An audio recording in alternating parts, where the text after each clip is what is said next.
Hi, it's me, and I'm just getting started for the day. It's the talking head, Mr. Bob. Bob's Daily Devo here, 213-713-8954. I just opened up the news here, and look, can you see that? Let's see if I can. Well, it isn't very clear, is it? Let's see, how do we do this? All right, well, I'm reading this article and can't see it, but annual deaths from alcohol, drugs, and suicide in the U.S. And they say that U.S. deaths from alcohol, drugs, and suicide hit the highest level since record keeping began. The number of deaths from alcohol, drugs, and suicide in 2017 hit the highest level since the federal data collecting started in 1999. I thought it was like since 1820 or something, but no, it's just the national rate for deaths from alcohol, drugs, and suicide rose 43.9% from 46.6 deaths per 100,000 people in 2017, a 6% increase in the Trust for Americans' Health and Well-Being Trust Report.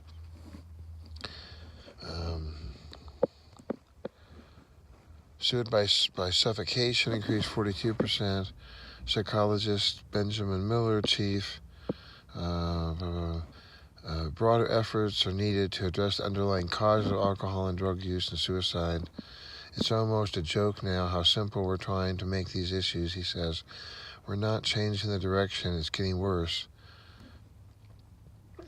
Policies that limit people's access to means of suicide, such as safe storage of medication and firearms and responsible opioid prescription practices.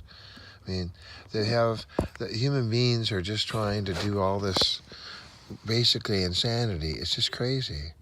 When, in my lifetime, in my 60 plus years, I started off school with prayer and, and God's Word and 10 Commandments, and everybody believed in God and everybody went to church. And sure, was everybody 100%, in relationship with Christ? And was everybody 100%? No. But our country had a basic understanding of civility and of Christianity, of God. And if you watch the old movies, I just watched the whole thing on Franklin Delano Roosevelt, and, everyone just understood. We need God. People needed God. You go to church, you do the right thing, and if there was some freak somewhere that didn't want to go to church, then, oh well, so much for that old freaky guy. He's just not going to go to church. Okay, well, that's old Joe. He doesn't go to church. At one of the biggest churches I went to years ago, there was a house across the street, and there was this old dude, and he'd go out in his underwear, and he'd mow his lawn, and he would yell at the people that went by, "What are you doing?" And he would just sit and mock everybody. The man who taught me art when I was in junior high school, Ted Hill, he used to say he'd listen to the preachers on Sunday, and he and his son would laugh at him.